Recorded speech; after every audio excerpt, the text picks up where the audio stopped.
Hey everybody, welcome to this week's episode of Hunting Matters, brought to you by the Houston Safari Club Foundation. I'm joined by my buddy George Blitch, who has one of my favorite named podcasts, and he does a lot more than just host a podcast. You can read all about him in the liner notes about his biography and things like that, but we're going to get into our conversation today. So George, thanks again for joining us. You're very welcome. Thank you for having me, man. It's an honor. So you're based out of Houston. Yep. I was born and raised here. Did a little quick stint in Boston for school and soccer, and then came back as quick as I could, man. Oh, yeah. Yeah. How long were you in Boston? Well, I was in Boston. I went to Northeastern University for 4 years, and then I met up with a guy named Harvey Arden, who was a National Geographic staff writer, and he kind of took me under his wing, and he and I joined a company he was with. So I was a co-owner of this company where we traveled around the world and interviewed Indigenous elders and put together their life stories and messages.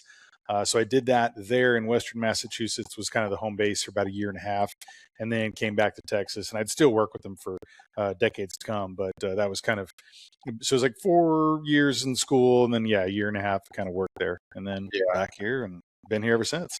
I haven't been to Boston in a while. I used to go there quite a bit. Great city. I'm sure it's like most major metropolitan areas. It's changed a lot the past few years, but you don't hear a lot, like you hear in Chicago and Minneapolis and San Francisco about Boston. I think the people of Boston with that Irish background, they kind of keep things straight over there, don't they? I think so, man. It's a really interesting community because I think within the city of Boston, there's like 250, maybe even more, maybe 300,000 college kids. So it's like a real crammed in area. So there's a lot of youth in that scene, but then there's obviously, the professional world there. And then a lot of these little we call them townies. I played football for the Charlestown Townies, a semi-pro football team there for a little while. And each little section, these little towns are kind of their own and very well guarded. They made sure and kind of vetted me when I came through the doors there, but every place has its own kind of imprint, but it's they're all that kind of collective Boston area folks. So a great community to be a part of. I like that area a lot. Yeah, I know you're a fan of all types of art. One of my favorite movies of all time is The Town. Yes. With Matt Damon and Ben Affleck, and I just stumbled across that movie, and Good Will Hunting, was the first time I ever heard the term Southie. But, that scene where he goes in, he goes, I need a favor. We're going to hurt some people. And I need you to come with me. I can't remember the exact line. Something like, I need a favor. We got to hurt some people and we need to leave now. And the guy response is, whose car are we taking? Or whose car are we taking? Whose car? Whose car? That is, it's kind of based on that area. I mean, Charlestown, I remember walked into a bar with the football team after one of our games, and one of the guys grabbed me and threw me up in the wall, and he's like, who's that? And the other guy's like, yo, it's our kicker.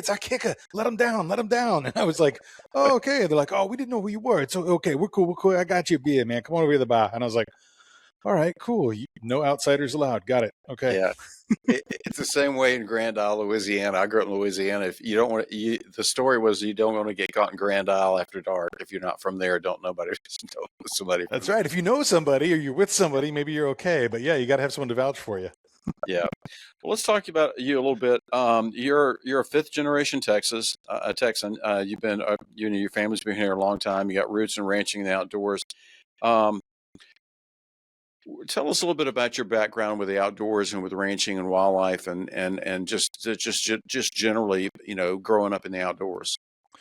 Well, I was real blessed to have kind of two ranches at my fingertips and my footprints as a young kid. My family on my mom's side, that's a fifth generation side there. They've had a ranch in Carrizo Springs, Texas for 5 generations. We helped to kind of found that area. So a lot of my family has just deep roots in that area in Denton County. And that is kind of where I grew up hunting. And the first kind of thing I was hunting was arrowheads. So I'd always walk around as a kid and look for arrowheads. I remember kind of maybe like 4 or 5 years old, finding my first one. And then I was just hooked. And I was always really connected to the land by that and thinking about, when was the last time someone touched this arrowhead or, this tool, whatever it may be. how many hundreds, thousands of years, 10,000 years has it been, and who was it? What were they doing? And I started just kind of like thinking about the echoes of the past, and really, it's kind of, there's the folk, I guess it's kind of the romanticism that sometimes people have of that Native American tribal lifestyle, but Yeah. the idea of people who lived off the land and had a connection with nature, in the sense they're making their tools out of the stones, their homes or whatever it is out of the trees, teepees as it may be, or whatever it is, the shelters, or the mud, adobe, kind of depending on the regions here, the U.S. and abroad. But just thinking about how people utilize that and the resources and the respect that they had for animals. And then my uncle really kind of brought me in on that side, my namesake, George Bowe, and he really brought me into the ethics and really the values of hunting, because my family, while they had the ranch, it was a working ranch. So it was like the hunting was more to put food on the table. It wasn't like this trophy aspect. So I wasn't ever like, oh, I got to get the 10-pointer, the 12-pointer. It was like, I'm providing food for my family. I'm going to do it in a way that's sacred, to that, and honoring that animal. And so there was a lot that I kind of grew up with that. And then on the other side of my family, on my dad's side, we had a ranch in Central Texas, not too far outside of Austin. And I go visit my granddad. We go down there, and he ran Santa Gertrudis cattle. Cattle's kind of, born and raised in the King Ranch area. And I learned to, do some shooting there too, but I did a lot more fishing. But just kind of walking around, I learned more about how people take care of the land and being a steward with, cattle, and just what that lifestyle. And like, we ran some cattle on the ranch in Southwest Texas, but it eventually became leased out by some of our neighbors and stuff there too. But we would, continue to hunt there. So I kind of got the idea of like, pretty strong in my blood of farming and ranching. And then I think that was kind of, the beginning of my mindset of conservation, and really keeping wild spaces wild, preserving that natural, and also honoring it, and trying to do something like I had done from echoes of my own past, of my family generational, to leave it better than I found it. And, of course, met my beautiful wife, Meg, had our kiddos, and now it's like, okay, I got daughters to leave this behind. What can I do to make this better and kind of be able to improve it? And then, hopefully that kind of keeps going. So that's it. Kind of, I was born into it, and I'll die into it, but it's all that, that was kind of taught to me and brought to me. And I was just kind of lucky and blessed to be put in that situation. I didn't earn the money to buy these ranches. They came in through my family. So I'm just trying to take care of it while it's in my, stewardship hands, right? Yeah. Capital Farm Credit understands that there's something about the outdoors that pulls you in. Could be the fresh air, the colors, the smells, the animals, the freedom. It's all just a part of who you are. And with our recreational land loans, you can purchase land for whatever outdoor pursuit you please. That way, the outdoors won't just be in your soul, it'll also be in your name. To learn more, visit capitalfarmcredit.com. Together, we're better. Yeah. Is it that, is that connection? Is it, a lot of people are drawn to hunting and are going to get involved in hunting, and then you kind of some people get away from it for a while. What is it about your connection to the land and everything that involves that keeps you engaged? I think that idea of like legacy and what my family has done. My grandfather and my father bought the ranch in Central Texas in 1975. Obviously, we've had the ranch for 130 years or so in Southwest Texas, and they've put in a lot of effort, blood, sweat, equity, and all of the things that they've put into. And I want to kind of honor the past, and I think that even goes beyond my family, and thinking about those who lived on that land before too. And while they didn't have possession in a way that, we have things that we own, and in that sense, that just kind of that sacredness of that land, of like what it is provided for people, shelter, housing, food, and just, all these memories that all these people have made as they've walked across that land. So while a rain may wash away the footsteps of the people who were there the day before, I still kind of feel that presence of the people who were there in my family, generationally before, and the people that were there even before that. And I think that kind of that human connection of I'm having the same experience that other people did as I'm hunting, different tools, different timeline, different equipment, but I'm still in that same, it's that pastime that kind of allowed us as humans, as hunters and as gatherers, and continuing to go to other lands and expand and where we are. If it wasn't for our foundational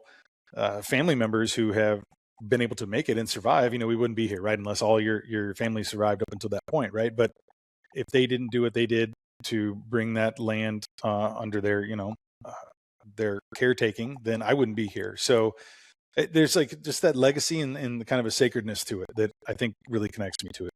Yeah, I do this. So I'm assuming you do this, but I want to ask you this question.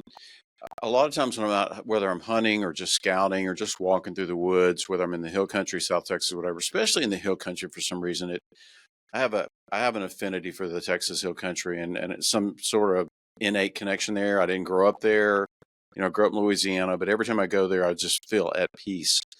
And I look around a lot of times and I'll see caves and I'll see things and I'll go, I don't know, number one, how the native people survived out there, but more so how the early settlers not only got across that country. I look at the Indians, I look at the Native Americans barefoot, half dressed, going through that area, and then I look at the early settlers and I think wagons and everything they own in the back of a wagon and kids and that sort of thing, especially the early German settlers that came into that Fredericksburg Hill Country area. Do you ever just kind of stop in the woods and look around and go, you feel that presence, or like you start thinking about how do those people make it?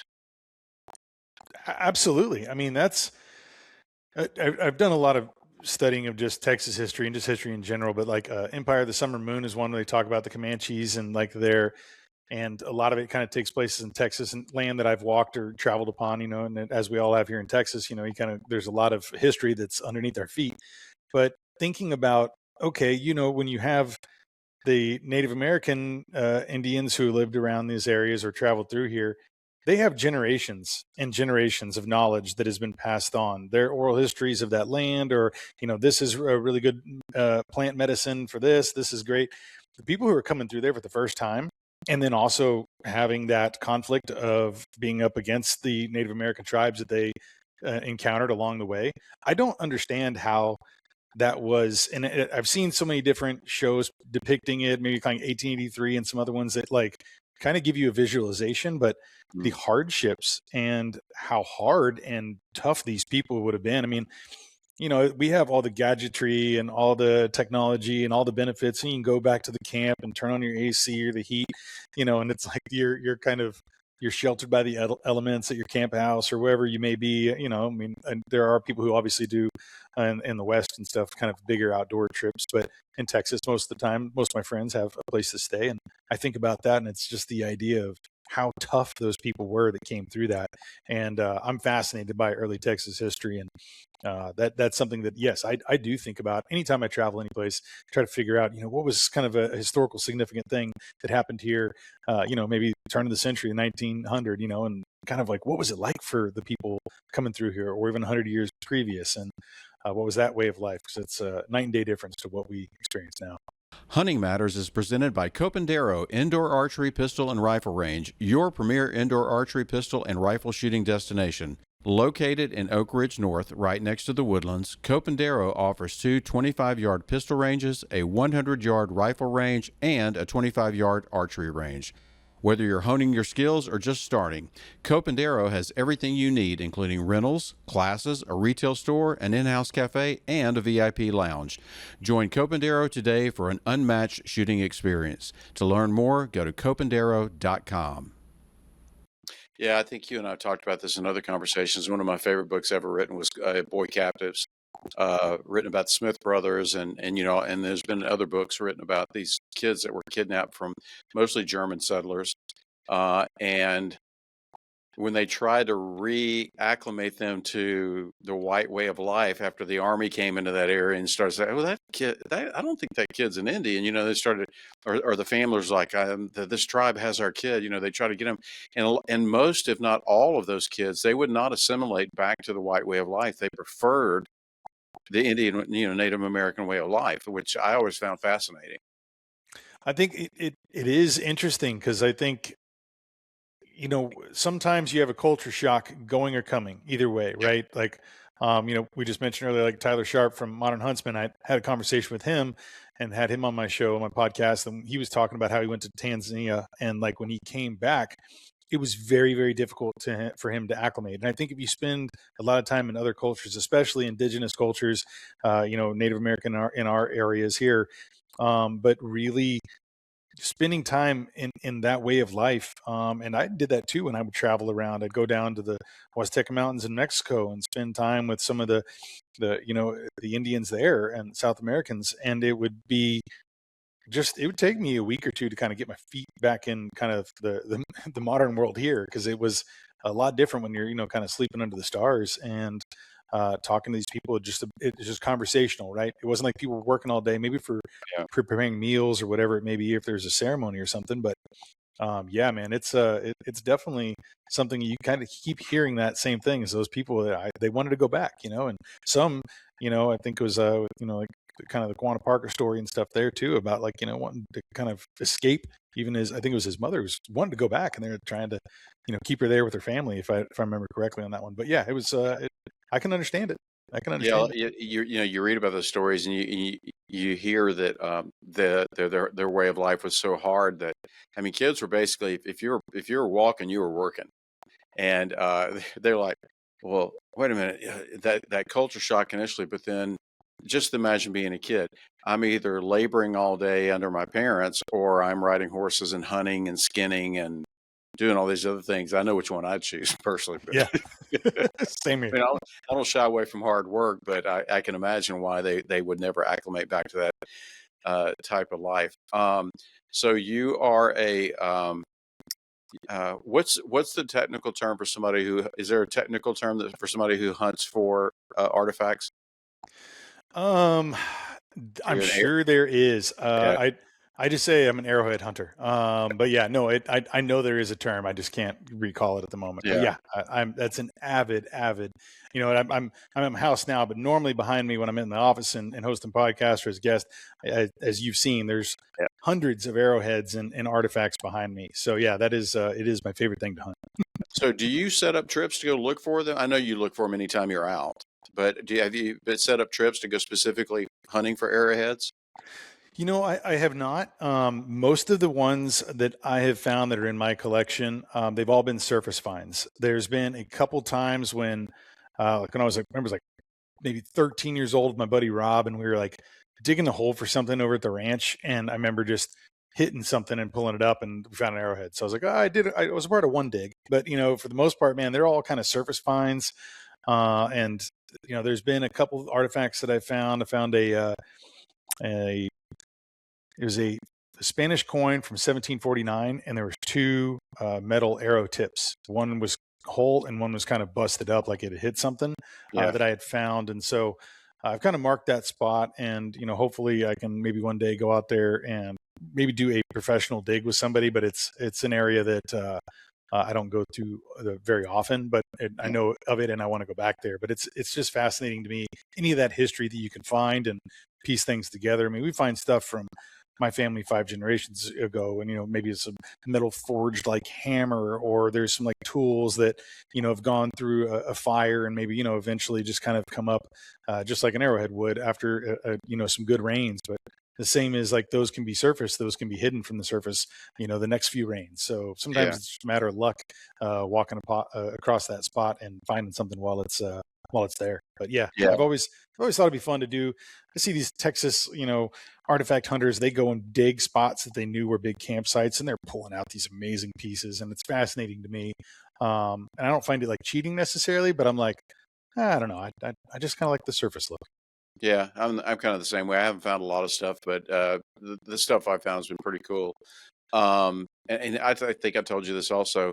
When my father-in-law passed away a year ago, we found boxes of arrowheads, and so I've got to get connected with you and get connected with somebody for them to go through these and look, because I know that I don't know a lot about his arrowhead collection, but I know that he lived in Oklahoma, he lived in Texas, he's lived in Mississippi, he's lived in Alabama. So these things are from all over. all over, and there's no telling what he's got in there. I mean, it's priceless to us because it was, of course, my wife's father's collection. But I'd be interested to know the history of them and where they came from. And I just don't have time to sit down and look through a book and start trying to figure it out. So I need to find there's some really good books that kind of give you a fairly good idea, especially if you know the region, right? If when it's in multiple states, it could vary. That's so the it's problem. tough. Just boxes of stuff that's all mixed together, and I have no idea where they came from. Yeah, and who knows, man? Maybe there's and take a photo and throw that up into some AI program and be like, it could be from these 4 states. What kind of era? And I've done that before, just to, and it's something I found. My buddy gave me a collection the other day, and he goes, I don't know where these are from. I was given this box, and it's been sitting on my desk, and he's like, they just need to go to you and put along with your collection. So I uploaded them to find out. I was like, I think these are Texas, but we're not sure. And it kind of gave a good little breakdown of possibilities, but. I've always wondered that too. I was joking with my friend one day and I was like, what if you're like a Native American Indian, you're walking along and you're like, oh, look, an arrowhead, and you find one from a different era. Are you going to maybe use it like it is? Or are you going to kind of modify it? So like some of the ones we've found, are they potentially modified? Or is there kind of some hybrid of, thousands of years in the way that they built them or the tools or the atlatl that they use to throw it or whatever it may be. So yeah, I've always found that kind of idea fascinating of, were these modified or not? Or are they just all fresh? Are you looking for an investment that goes beyond the ordinary? Wildlife Partners is the nation's leader in breeding and consulting for the exotic wildlife industry. When you invest in wildlife, you're not just acquiring a 100% tax-deductible asset, you're playing a vital role in the conservation of endangered species. Do you own land? You can turn your ranch into a profitable wildlife-driven business. And even if you don't own land, that's no problem. Wildlife Partners offers unique opportunities for non-landowners to invest in conservation while enjoying significant tax benefits and potential cash flow. So my favorite find that I ever found was an intact, tiny little bird point that they used to hunt small animals or birds with, and it was fully intact, about as big as my thumbnail. What is probably your most prized find that you've ever come across? That's a good question. Those I think are amazing when you find something like that, just because of the tiny, intricate fragility nature and how they haven't gotten stepped on or broken like in millennia potentially. And I find those to be something that I really love when I find them. One piece sticks out in particular. We had never found a Clovis piece, which is kind of dating back 12, 13,000 years. And they're kind of characteristic of a fluting nature on the kind of the bottom of the shaft and such. And so I've seen them, and I know that they've been around Texas and been found, but we never found any. And on the day that my grandmother passed away, which was, I guess she passed away on January 13th, 2000 or 2001, I think. Yeah, 2001. So she was buried on the 20th, and we had just come from her graveside funeral, and my dad and I kind of went on a walk. And she just really strong my mind. This was the ranch that she was born and raised on. And so it was something that, like, I don't know, that walk was kind of very therapeutic for me, and just thinking about her. And I looked down and saw what I thought was a Clovis point. And I went to reach for it, and it ended up being a leaf, which I don't know how many leaf arrowheads you've found, but I've probably found more than my fair share. Sure. And I just was like, oh man. And then I looked down, and right underneath it was a Clovis point. Wow. And I was like, oh my goodness. And I called my dad over, and we're looking at it. And I just remember kind of looking up in the sky, and all of a sudden, which was a little uncommon for that time of January, but there was all these birds that were just coming through in the tens of thousands, hundreds of thousands. And it was just this huge migration. Or I guess it wasn't uncommon for that time, but we hadn't seen it while the whole trip we were there. So it was just like all of a sudden we're like, whoa, and kind of coming from the direction of where she was just put in the ground and not like almost on that hour. And so that one was very memorable to me, and it made me kind of feel another level of connection with my grandmother. And then I don't know, it was a very, very special one. So that's one. And then because anytime I think you find something like your first Clovis point, if you study, any kind of, arrowheads and archaeology and things there too. That's an era that is, it's some of the first people that evidence in Texas kind of date back to around that time. So that was kind of special to know that, like, we've had someone on this ranch for, 13,000 years, that there's probably been people walking here, and, I'm just here for a little blip of time, and I got to touch something that kind of connected me to that. So yeah, that would be my most memorable and special. That's a very cool story. Very cool story. So you've done a lot of stuff in your life. So you've been wildlife manager, a writer, a musician, a teacher. What'd you teach? I taught English in the secondary educational area in Boston. I did some student teaching, and then I did some kind of volunteer work with children with autism that were nonverbal, under 5 years old. And then I did a lot of tutoring. Charlestown was one of those. And I did a lot of student teacher work at Northeastern University, and I tutored a lot of the athletes there. So kind of in a few different elements there. And then I got my teaching degree, and then I was going to pursue that and do that full time and around the Boston area. And then that's when I met Harvey Arden, and he's like, "Come with me, let's go travel the world and interview people and tell their stories." And I was like, okay, I think I can put the teaching degree on the shelf. Yeah, that's crazy. Hunting Matters is presented by DEA Ranch. Are you looking for the ultimate South Texas hunting experience? Then look no further than DEA Ranch. DEA Ranch offers some of the best whitetail and exotic game hunts in South Texas year-round. Whether you're looking to fill your freezer or put that next hunting memory on the wall, their professional guides are focused on ensuring each client has a memorable and exciting hunting experience. DEA Ranch offers guided hunts, professional staff, chef-prepared meals, trophy preparation, and more. To learn more, go to dearanch.com. That's dearanch.com. It's funny how you have a plan in life, and then you go all these. I know I've talked to, in my own story too, but I've talked to a lot of different people who said, yeah,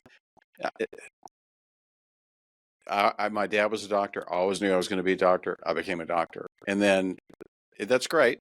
It's a very honorable profession. But then I think some of the coolest people I've ever met are people like you, and people who have those stories where they go, well, my life took me here, and then I went way over here, and then I went way over here. Is there in your mind a common thread, or did life just take you those different directions? Or is it something that you pursued? Like, I'm bored here, so I'm going to go do something else. No, those are good questions. And I think being open to opportunities and open to adventure has kind of helped create some of those. Whenever I was at Northeastern, and I was the president of the English club, and I was a part of all these different events, I did an event to raise awareness for Leonard Peltier, who was a Native American political prisoner who's since been freed. But his during his time in imprisonment, I put together an event to raise awareness of his case and a lot of the things that had gone on in Pine Ridge Reservation. And I think doing that, like, that opened me up, and that's how I met Harvey Arden. And so just kind of being a part of something helped me to become a part of something more. And then just different things too, with like music, just kind of being open to jam with someone, and they're like, hey, we need a drummer, or whatever it may be. Like, just kind of always just, kind of like the saying yes thing, right? Like, okay, yes, and what are we going to do next? And I've always been someone who, if I find something I'm interested in, I usually jump way head into it. And like now, and just my elder, wiser years, I have learned that sometimes it's like, maybe I shouldn't take up this, sport or something right now, because I will go deep into it, right? Like whatever it may be. But no, it's something that I kind of, like podcasting too, is something that I had an interest of it, and then I kind of dove into it, and, here I am, wrapping up my 4th year or whatever it may be. I don't know, man, if something seems just fun and interesting, I just kind of dive into it, and I just but there's times where I've done something, like, I toured with my band. I did 10 years, and then, I decided I wanted to have a family. And so I put the touring, boots on the, in the back of the closet. I didn't go out and tour. I still play with my friends and such too, and have a good time with that. But there's a time when I can mark off as, okay, I went, I did that, I accomplished this, I had fun, or whatever it is that kind of maybe, kind of bookends that moment. Yeah. But I'm still always open for adventure. So yeah. Sure. You mentioned the podcast. So the Son of a Blitch podcast, like I said Mhm. before, it's every time I tell somebody the name of the podcast or I think about it myself, I giggle because I think it's just the most clever name ever.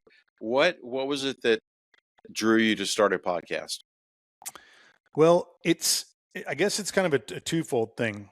Yeah. Whenever my buddy Harvey Arden and I had gone and traveled around and interviewing people, a lot of times I was the guy setting up the microphone, the video, and I'd be doing all the editing and kind of putting together a website, doing multimedia events and things and book tours. And so I was kind of like a little bit behind the scenes doing things.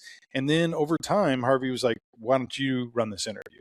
And it would be something I'd kind of be maybe a little bit nervous about. And then I kind of got my feet underneath me and I was like, oh, I can do this. Because a lot of times he taught me well, where he said he would go to a room, and especially with an elder, and he'd be like, would you care to share some wisdom?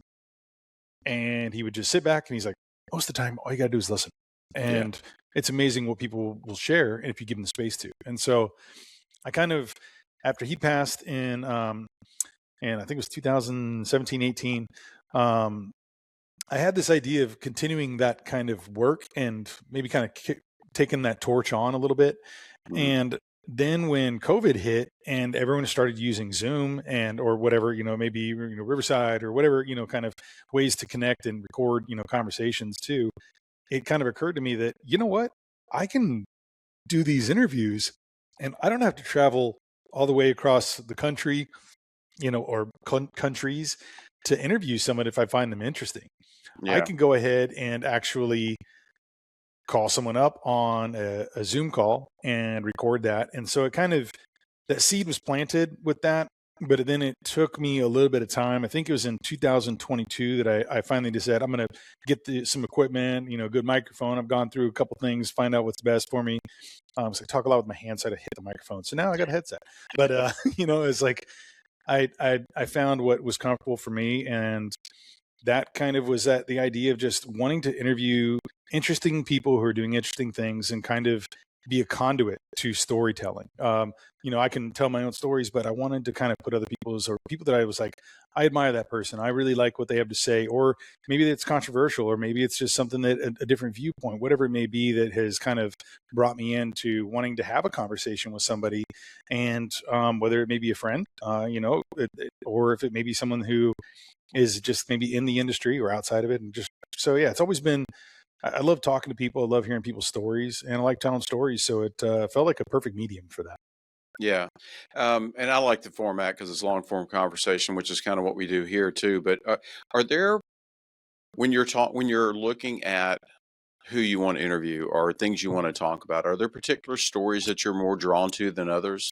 Because I know you've had a wide variety of guests on your show from different, variety of different backgrounds. Are there certain stories or topics that you're drawn to more than others? That's a good question. I think at the very beginning of it, I was like trying to find different people. So, within maybe like the hunting and outdoor industry, and different people work different organizations. And then I wanted to talk with veterans because I really felt like I wanted to talk about, what they've gone through, and really kind of, I think the human experience that kind of goes through that. A lot of times, the veterans, it was kind of finding them at very low points, losing a lot of brothers and sisters, whether in the field or at home. And I think mental health was a big thing for me. So sometimes talking to people about maybe some of the parts where we're a little bit broken, some of the areas we've had struggle, because it's something that we all go through, and it feels like that these humanizing factors are actually connector pieces for us. And whether somebody's sitting on the right side of the viewpoint or left side or whatever, it's like there's the commonality and the humanity that brings us together. And so I try to get some of those things from those guests. There's been some that are just kind of more entertainment, or we're just talking shop about music or going on a tour. But I like, okay, what's the inspiration behind that song? What was it? And then, sometimes I do a lot of studying, and as you do as well, kind of before you sit down with somebody. So I kind of in my mind already have some of these questions that I might talk about, like, tell me about how you overcame this low point. Tell me about what it was how having someone reach out helped you, or whatever it may be that kind of it's like just building up, trying to put positivity out there and success stories, especially people who have had, hardships, and talking about the importance of maybe that mental health, or having that kind of group around you that can kind of be your community and your kind of sounding board your lifeline if you need it. And so there's a lot of those things I think collectively come into play with a lot of my guests, but like you had kind of, alluded to earlier, like my guests are kind of all over the board because my interests are kind of all over the board, because I have a lot of different things that I love pursuing and being involved in. So, it's like me with like hunting, the trophy to me is the meal you share with your friends and family. So I work with a lot of wild game chefs, and I like to explore that. And okay, tell me about this meal. What was the inspiration here? Why'd you add this? That was amazing. Whatever it, like, I like to dissect and, I think really kind of get to the root of a lot of different things, whether it may be a recipe or a song or the inspiration behind a book that someone wrote. And, I love the idea of someone having a dream and running with it. And so I like to hear about those journeys along the way and how people took those steps towards their success. Nobody wants to imagine an emergency on a hunting trip. But when the unexpected happens, you want the team of medical and security experts at Global Rescue to be there for you. Global Rescue Operations Centers are staffed by experienced personnel, and you'll always speak to an expert on the first call. Global Rescue provides unparalleled capabilities to transport members to the hospital of their choice, not just the closest. So trade what-ifs for peace of mind with convenient travel services designed for the unexpected. Learn more at globalrescue.com/hunting matters. Yeah. My next question is a two-part question. So who have you had, who's the get on your podcast that you were like, wow, I wanted him, I got him? That's the first part of my question. And why?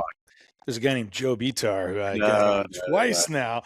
Well, I've been on your podcast twice, and now you're on mine. Right. That's right. Okay, three-peat. See, there we go. Talking about us.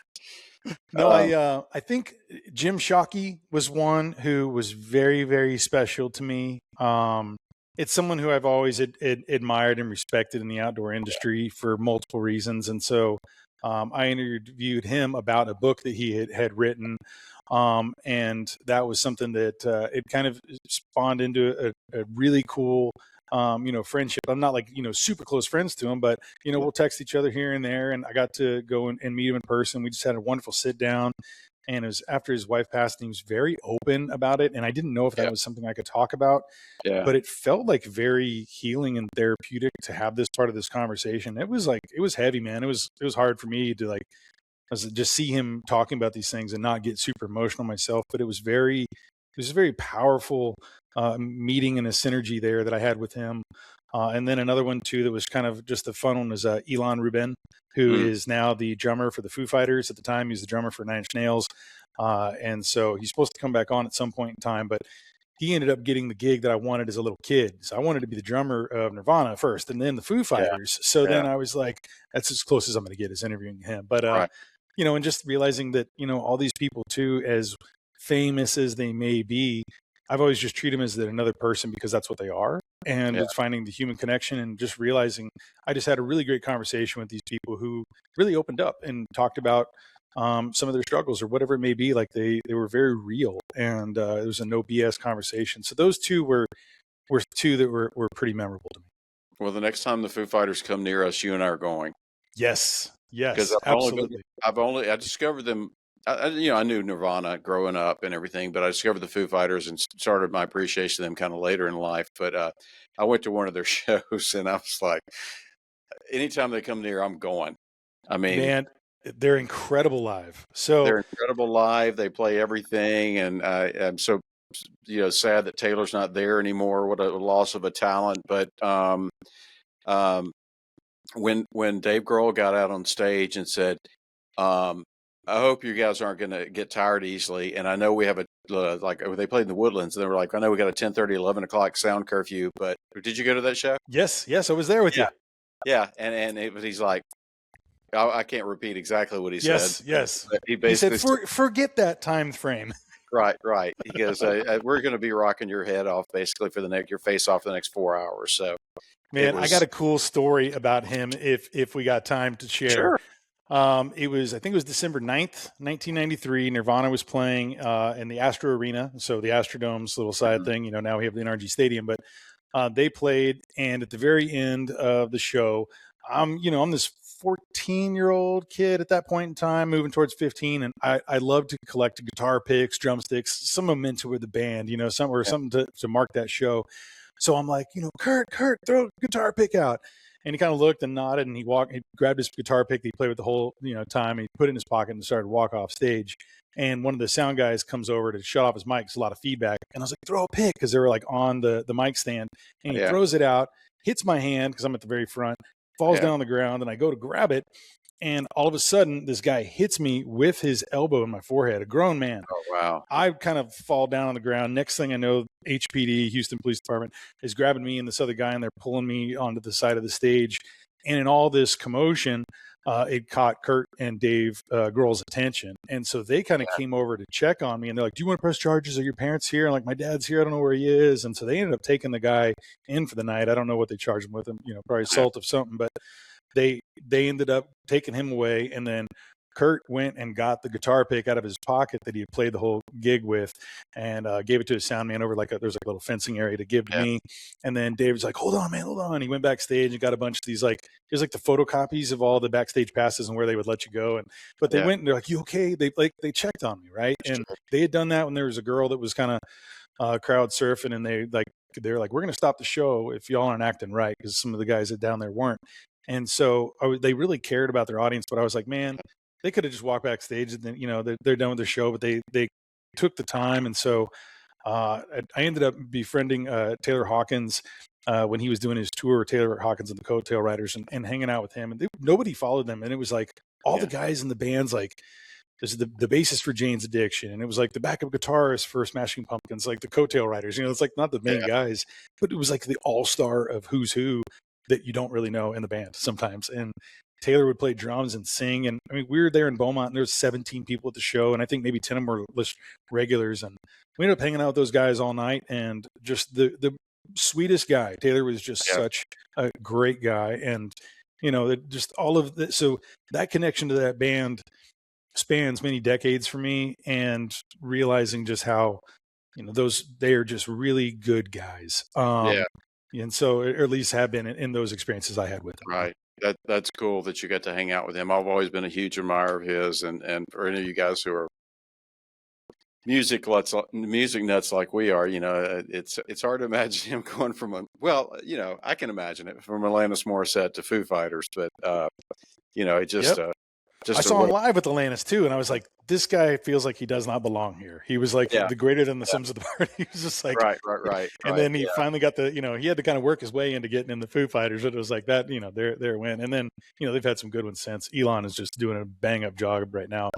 No pun intended, but that legacy of that band is pretty incredible. That's so awesome. And I've heard that story many times about Grohl, of the band members stopping concerts and going, look, you guys need to chill out. We're going to have a good time. We're not going to have all this fighting and stuff, you know. Yeah. I've seen that on numerous occasions where they've just shut the show down to stop people from fighting. In the heart of nature, give your deer the nutrition they deserve with Record Rack Deer Feeds. The premium feeds support antler growth and overall herd health. Whether you're a wildlife enthusiast or a dedicated hunter, Record Rack Deer Feeds provide essential nutrients for a thriving herd. Choose Record Rack Deer Feeds for optimal deer nutrition. Visit recordrack.com to learn more. Okay, so now that we got our rock on and got that, I'm good to know that we have that in common. The second part of my question is, dead or alive, who would you like to interview and why? Okay, the first one that popped into my head was my great-grandfather, Erskine Rhodes. And to talk to him about what his life was like on that ranch in Southwest Texas and growing up. So that the first thing that popped in my mind was him. That's cool. So, you know, today, I've got 3 boys. They're all grown young men. They live in that world, in that society of digestible bites of information. You know, I think we've even started to I'm in my 60s now, but now it's like my wife's like, well, did you read the story? I'm like, no, I read the headlines and the first paragraph, and a lot of stuff because I'm just busy and I'm doing a bunch of other stuff, and maybe it's an ADD thing or something.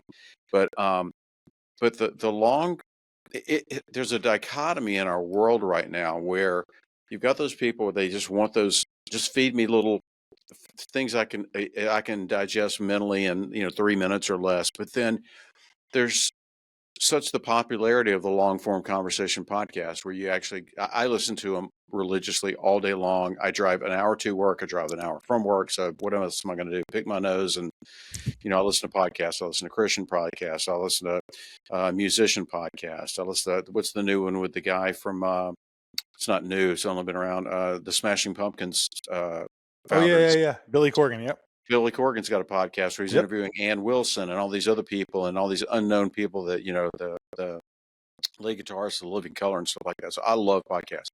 What is it do you think about that dichotomy about people that 90% of the time they want that stuff given to them in small digestible bites, but then there's that affinity for podcasts and long form conversations. It's weird, isn't it? It is. I mean, we're at that kind of thing where this guy was telling me the other day, he's like, yeah, I can tune in and I can find out within the first like 20 seconds if I'm going to continue into this podcast. I'm like 20 seconds in. And I've had people are like, what kind of hook do you start with? And I'm like, normally I would do like a longer intro and stuff. And he's like, people are going to be bored if you talk for 2 minutes. Like you need to kind of jump. So now I just kind of jump straight into the conversation because then maybe you can get an engagement quick to somebody. But I figure let the show notes kind of do that work. Right. And I also, I'm a little different because I kind of don't care what the download numbers are. My goal is to put in the best conversation with that individual and honor my guest. They've taken the time to do that. And also I've taken sometimes 10, 20 hours of research getting ready for it. So I want to make sure that I perform well in that, but it's more just to kind of give the best experience from that, that time that we shared together. But I've kind of gone away from I had some 2-3 hour conversations and they were great. And I think a lot of people enjoyed those, but it's few and far between. Sometimes like my friends that have like ADHD, they said, yeah, that 20-minute one you did, that's the one for me, man. Cause that was perfect. I got to get in there. And so I was like, I've kind of done some little shorter bite sections, right? But I do it in chunks too, where I have a longer one. A lot of times now I kind of, just for the sake of some of the guests too, and especially if they're, if they're busy people and they may be a higher caliber performer of certain things, I'm like, let's work on a 30-minute thing. Cause I think a 30-minute ask is not as difficult as saying, hey, let's sit down for 2 hours. I'm not, I'm not at that caliber maybe of being known, but I can hold that conversation. But I'll say, let's sit down for 30, 45 minutes. And then I'm going to go ahead and take these little maybe even like 20-second up to like 3-minute long bites. And I will put those out. So, hey, this is what, so-and-so said about this particular song or this subject or this chapter, this inspiration. And those are the ones that get, sometimes there's been some that have turned into, 500,000 views because people will eat that minute more than they'll sit down for an hour and do that. But that minute gets them listening to sometimes the hour, or maybe they listen to part of it or whatever. And you and I, we do some driving, right? And so we get some time to do that. So I like sitting in, and I think a lot of people like to hear the long form conversation, and especially if they're interesting people as a guest, you want to learn a little bit more because you also hear the same thing. The people who do the 5-10 minute interviews or whatever it is, it's the same sound bites. It's the same thing, maybe said from a different city. But when you can really sit down and ask some questions that people can expand on, it's pretty incredible what you can get from those guests. I think that's one of the reasons I don't watch them anymore. I'm very selective about what I watch on television. I think that's why you see one of the reasons, besides all the political stuff they do, that's why you've seen the downfall of the talk show. I'm going to watch this person who I'm a fan of come on for 5 minutes and talk about their movie or talk about this or talk about their next stand-up special, whatever, and that's it. And you never really get into knowing them, Right. And I think that's been the downfall of the late night or talk shows for the most part, is because it's all superficial. If there's somebody I want to know more about, I want to hear them talk for an hour. Yeah. Well, it's like how they feel on different things versus let me show you a clip from my movie. Are you looking for a smarter way to manage your document imaging and print environment? Dex Imaging delivers industry-leading printers, copiers, and fully managed print services designed to cut cost, boost productivity, and simplify your workflow. Whether you're a small business or a Fortune 500 company, Dex provides personalized local service with the power of a national network so you get fast, reliable support wherever you are. Dex gives back, proudly supporting organizations like Houston Safari Club Foundation by giving through profit sharing. Dex Imaging, smarter technology, exceptional service, proven results. Visit deximaging.com or email Adam Montgomery at adam.montgomery@deximaging.com. Right. And it's like he's not the only one who does it, but Joe Rogan, he kind of echoes this a lot in his conversations. And he says, I can really find out what someone's really more about within an hour, but for sure within 2 to 3. And there's the same stuff that you can say that's the fluff or the things that are pre-rehearsed, whatever, that people can do the sound bites and hey, I know the camera's on. I can say this. I can say it this way. I'm going to tell this story. I'm going to introduce this clip or whatever. And those things can all be kind of rehearsed, but you get into some deep questions with some people that are long form like that. Yeah. And I mean, I'm sure that you're like this with me too. And we've kind of talked about that. Like sometimes the best part about, maybe a hunting trip is like the sitting around the campfire talking about what you just experienced or what you're about to go experience, or the times you experienced before, and the storytelling aspect, and especially the ancient idea of just sitting around campfire telling a story. I mean, how many millennia have that happened where that was the social circle back in the day, and so that's something that I think I always crave, the longer conversation and the real meat of things and really what people are all about, not those pretty sound bites that you can, catch on any channel at any point in time. It's all the same. So I'm with you on that. It also helps if you got somebody captive that they don't have a publicist in their ear. If they're at that level that they have a manager and a publicist and assistant and all that stuff, that you just, hey, it's just you and I talking. And I always tell people there, especially people who come on the podcast for the first time, I'm sure you've encountered this many times as well, is like, well, they'll call you the day before, like, well, what are you going to talk about? I'm like, we're just going to have a conversation. Yep. We're just going to talk. I mean, I need some facts about you and your background a little bit, but we may go talk about the Foo Fighters for 20 minutes.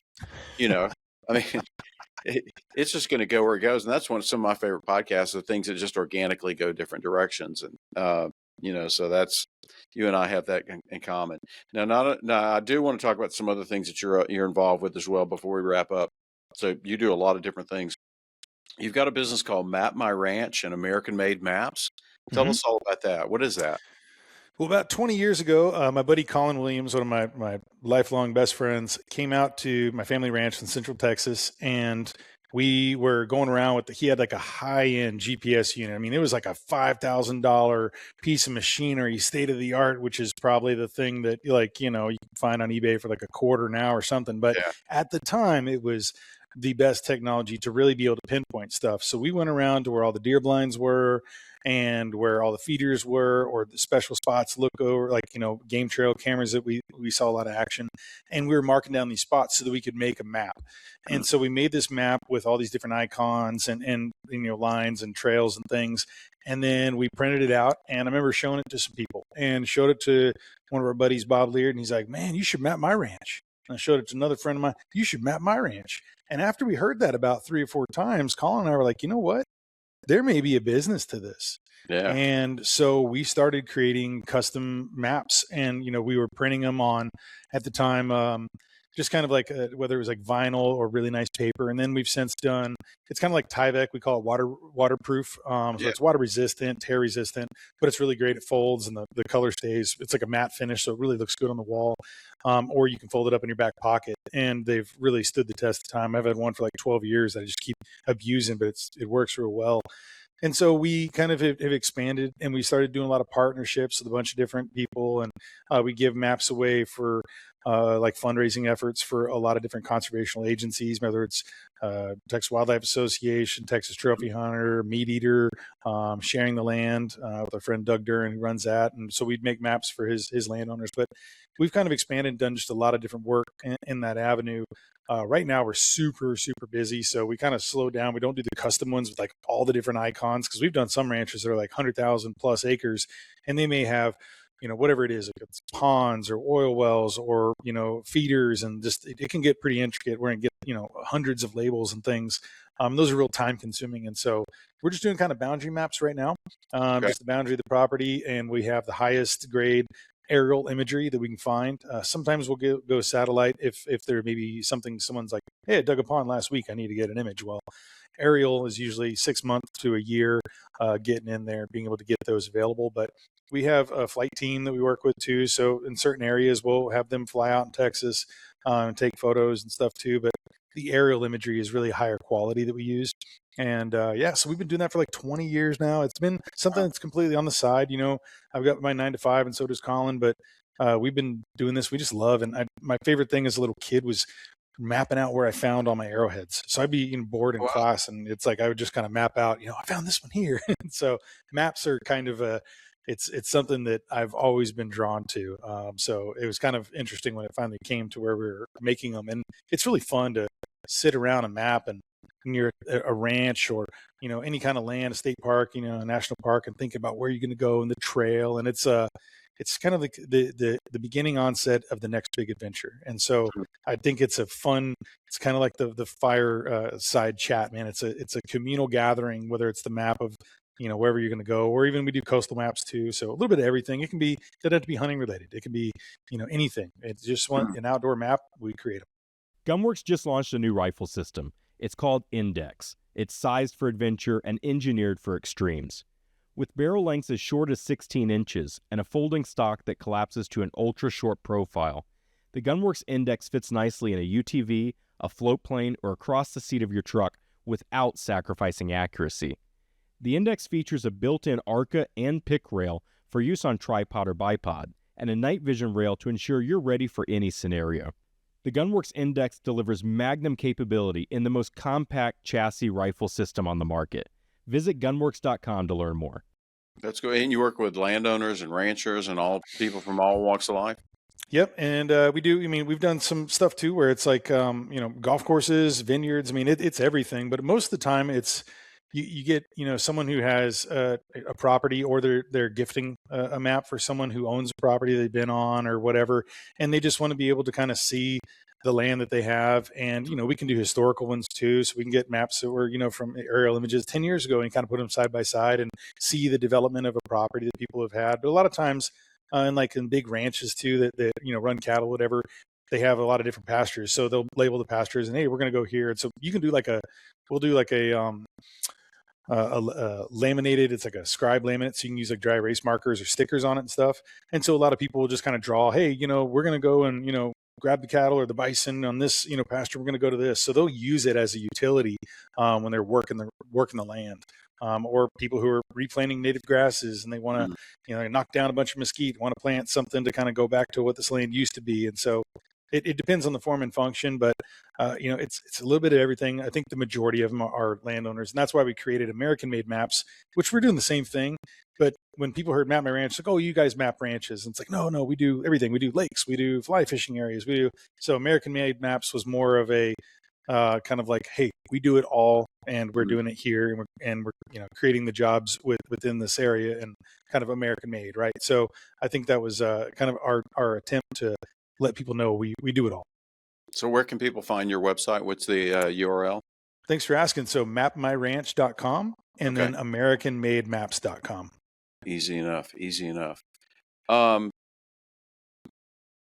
got a ton of questions I want to talk to you about Harvey Arden and Bob Lemons and all that stuff, but unfortunately we're kind of running out of time, so we need to reconnect and talk about that, because I know you've got a ton of stories about your experiences with them. Just to kind of wrap up, kind of on a selfish note, you spent a lot of time with us at our recent annual convention out in the Woodlands that we had this past January. So what were your takeaways from that? Well, I think, and I'll kind of, maybe you can point folks towards it, but I kind of put together a little article that it's kind of like a little just, wrap up of my own thoughts. And the thing that I talked about was this idea of the community, the family. I was amazed at how, I had known about Houston Safari Club for a long time, but I had yet to go to a convention.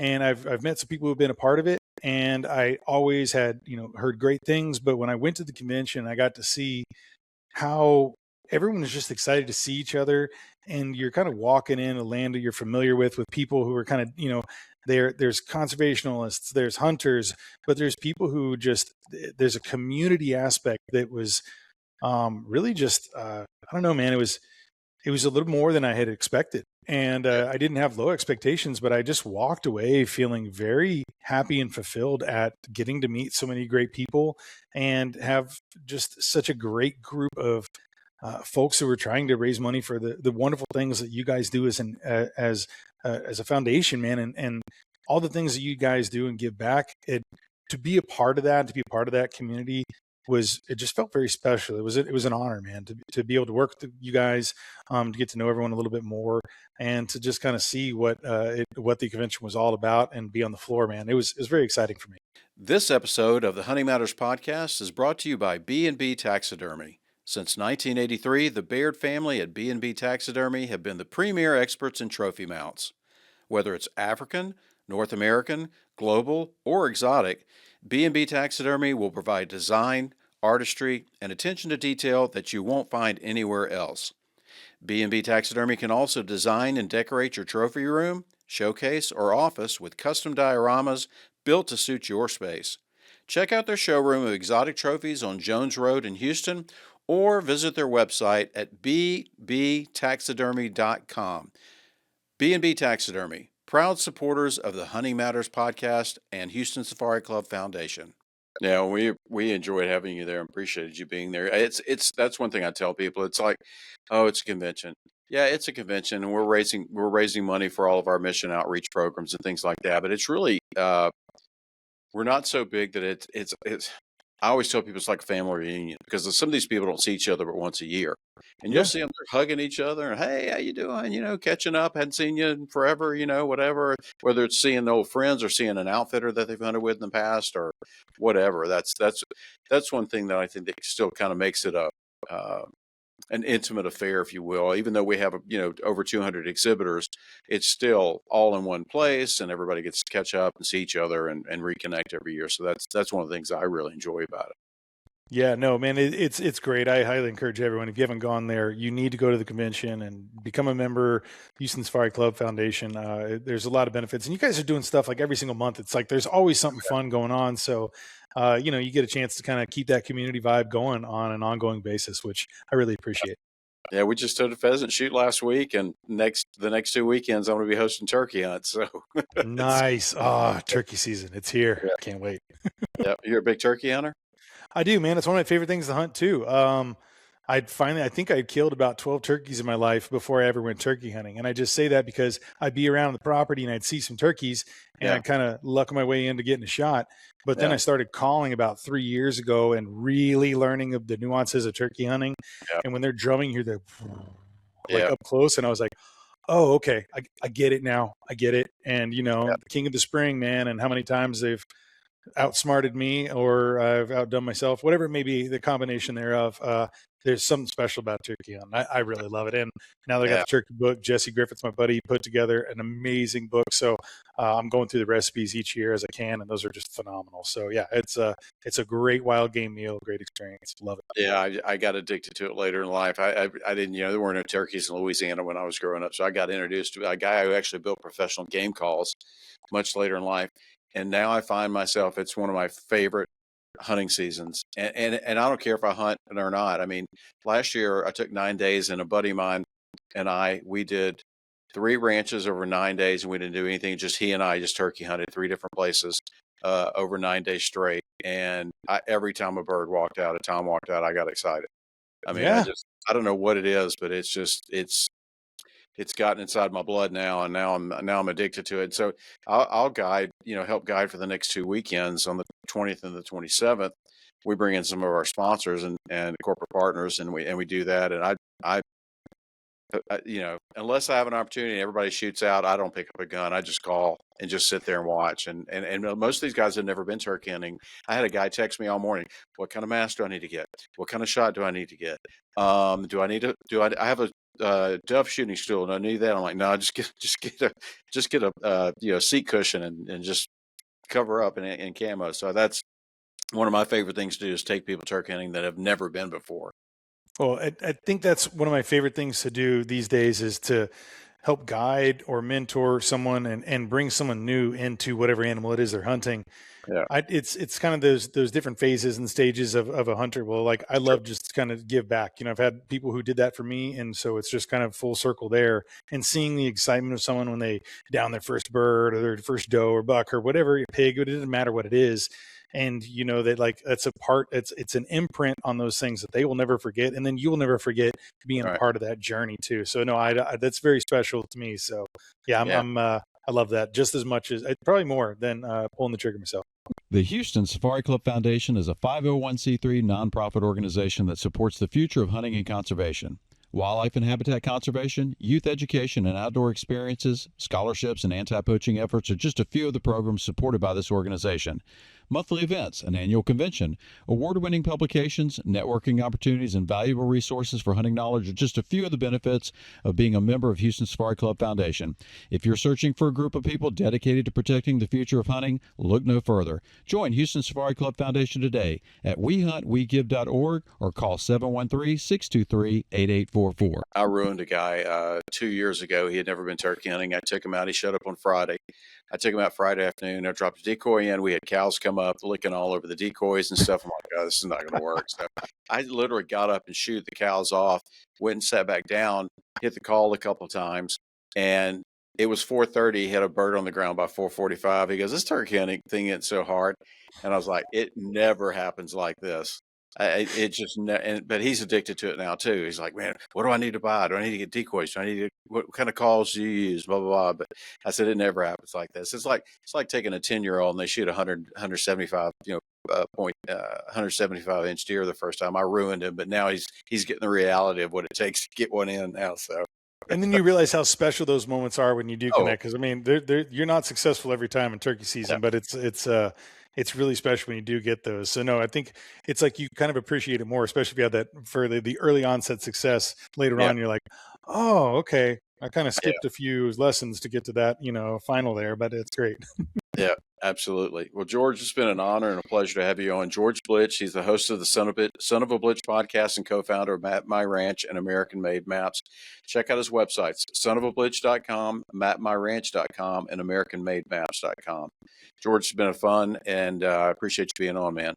Hey, thank you so much. It's an honor and a privilege and a pleasure to be on this and to be able to kind of connect with the audience and be a part of the Houston Safari Club Foundation in any way possible. It means a lot to me, man, and your friendship does as well. So thank you so much once again. Same here. Thanks a lot. And folks, we will see you next week on Hunting Matters, brought to you by the Houston Safari Club Foundation. Have a great week. Hunting Matters is a Houston Safari Club Foundation production. Please rate, review, and subscribe wherever you listen to podcasts. For questions or more information, email us at info@wehuntwegive.org.